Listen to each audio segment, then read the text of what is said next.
হচ্ছে হাড়হিম হত্যাকাণ্ড বীরভূমে। 20 দিন নিখোঁজ থাকার পর আদিবাসী ছাত্রীর পচা গলা দেহ উদ্ধার হলো। ছাত্রীকে অপহরণ করে খুনের অভিযোগ স্কুলের শিক্ষকের বিরুদ্ধে, যাকে ইতিমধ্যে গ্রেফতার করা হয়েছে। রামপুরহাট থানার 12 মেশিয়া গ্রামের ওই ছাত্রীর বাড়ি। 28 অগস্ট বাড়ি থেকে বেরিয়ে নিখোঁজ হয়ে যায় ওই ছাত্রী। 20 দিন নিখোঁজ থাকার পর তার পচা গলা দেহ উদ্ধার। অভিযুক্ত শিক্ষককে গ্রেফতার করেছে পুলিশ। বীরভূমে হাড়হিম এই হত্যাকাণ্ড। 20 দিন নিখোঁজ থাকার পর আদিবাসী ছাত্রীর পচা গলা দেহ উদ্ধার। ছাত্রীকে অপহরণ করে খুনের অভিযোগ স্কুলের শিক্ষকের বিরুদ্ধে। রামপুরহাট থানায় 12 মেশিয়া গ্রামে এই ছাত্রীর বাড়ি বলে খবর পাওয়া যাচ্ছে। গত 28 আগস্ট বাড়ি থেকে বেরিয়ে নিখোঁজ ছিলেন ওই ছাত্রী। তারপর 20 দিন পর অবশেষে তার দেহ উদ্ধার হয়েছে, তার পচা গলা দেহ উদ্ধার। ভয়ঙ্কর এই ঘটনা। বীরভূমের অভিযুক্ত শিক্ষক, তাকে ইতিমধ্যে গ্রেফতার করেছে পুলিশ। আমরা কথা বলবো এই বিষয় নিয়ে। প্রসেনজিৎ মালাকার আমাদের প্রতিনিধি আমাদের সঙ্গে রয়েছেন। প্রসেনজিৎ, এখনো পর্যন্ত কি খবর পাওয়া যাচ্ছে, পুলিশ কি বলছে? দেখো, এই হাড়হিম করা ঘটনায় সবার প্রথম যে বিষয়টি উঠে আসে সেটা হলো শিক্ষকই যখন ভক্ষক হয়ে ওঠে।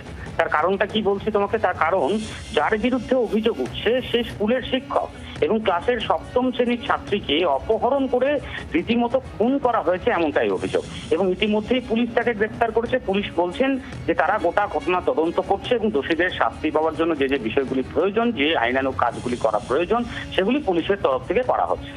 পরিবারের তরফ থেকে একেবারে স্পষ্ট অভিযোগ, আর গত 28 তারিখে এই ছাত্রী টিউশন পড়তে গেছিলেন, তারপর থেকে সে নিখোঁজ হয়ে যায়। নিখোঁজ হওয়ার পর যখন পরিবারের লোকজন তার শিক্ষকের ওপর সন্দেহ হয়, শিক্ষকের নামে সরাসরি তারা থানাতে যান।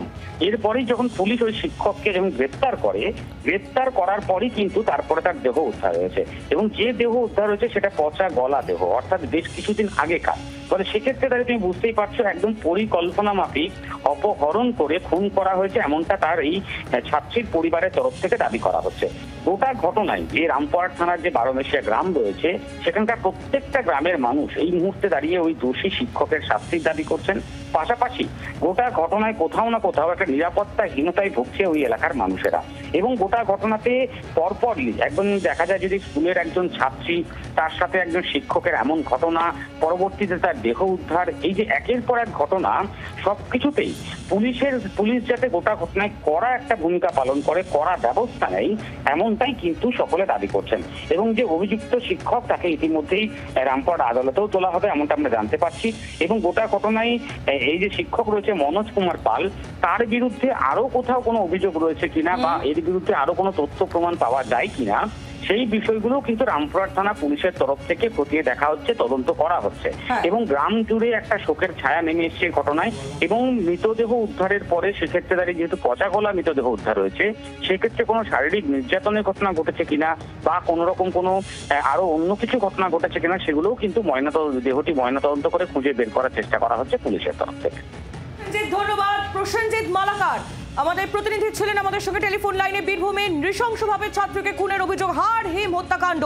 20 দিন নিখোঁজ থাকার পর অবশেষে ছাত্রীর দেহ উদ্ধার। অভিযুক্ত শিক্ষককে গ্রেফতার করেছে পুলিশ।